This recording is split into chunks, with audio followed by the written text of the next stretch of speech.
Hey guys, I'm Alan, and I'm gonna talk about things that are interesting to me. Talking about whether boys and girls can be friends. I mean, the more in tune you are with your, getting over yourself, I think your little universe will just shrink, and you'll just be more aware about things around you. Some people who are just oblivious to the things around them, they just live there in their own little world. I know how it's really hard for some people to stay friends with people who are couples. I get that because, I have some friends who are couples. I don't have any advice for that. I just know that's a big issue. Really, mutual attraction. You're gonna have some attractive friends. When you have friendships, you either are an attractive person and your friend may be another attractive person, and you guys might like each other, and that's great. You guys can go proliferate. Some friendships tend to go sour when only one friend likes the other friend. If you see your friend and you really do like them, just go and talk to them. Let them know how you feel about the situation so you don't feel awkward. If you're gonna feel happy and proud, are you proud that you're gonna support your friend in their future relationships?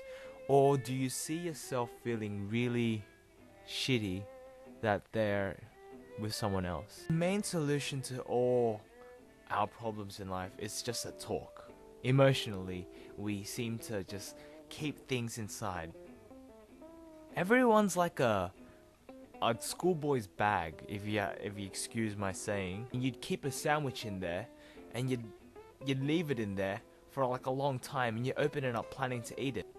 I actually have no idea where I'm going with this. You just have to not internalize things. Don't hold on to things and wait till things go wrong and then just, oh wait, I'm not ready for this thing to happen. Could you just go back in time for a bit? In life, you just gotta hide the 1% of yourself that what you really feel, and watch the other 99% crash and burn. I like the way that sounds. Crash and burn. And let the other 99% crash and burn. Why do girls date assholes? And I guess, personally, I hate it when girls and guys make scathing generalizations. You see on Facebook all the time, these girls that go, why are boys always blah blah blah blah blah blah? Why are girls always blah blah blah blah blah? People really hate that. I actually don't think about the consequences of saying go back to the kitchen.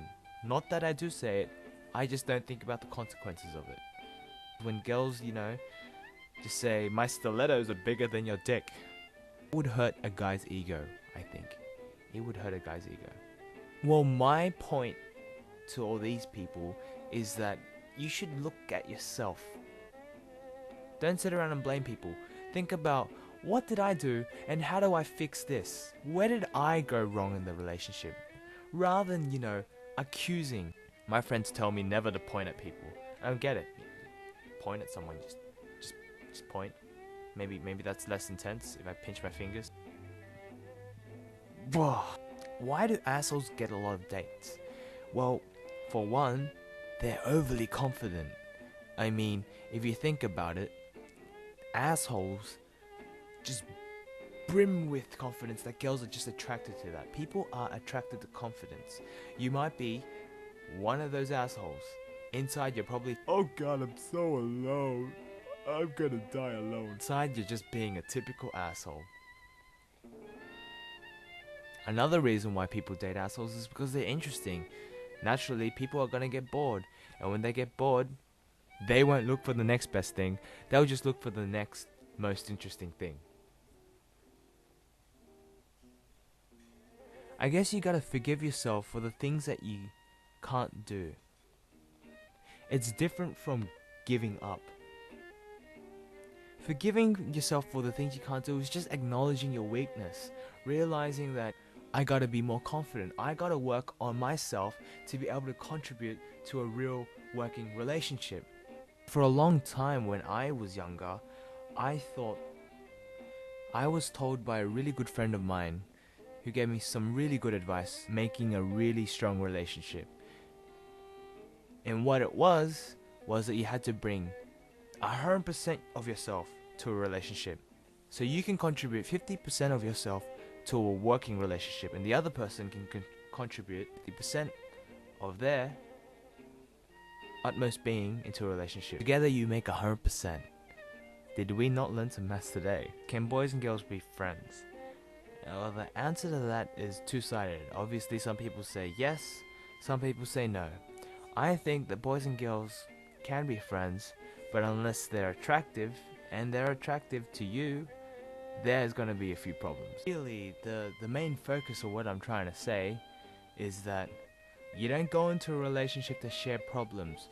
People in a relationship are 100% comfortable with themselves, so they can bring something nurturing to a relationship. Nurturing. Relationships are nurturing. There is no healthy relationship without nurturing. I know you're gonna refer to some weird stuff like dominatrix stuff, and I'm not into that, so okay. Alright, this has gone long enough.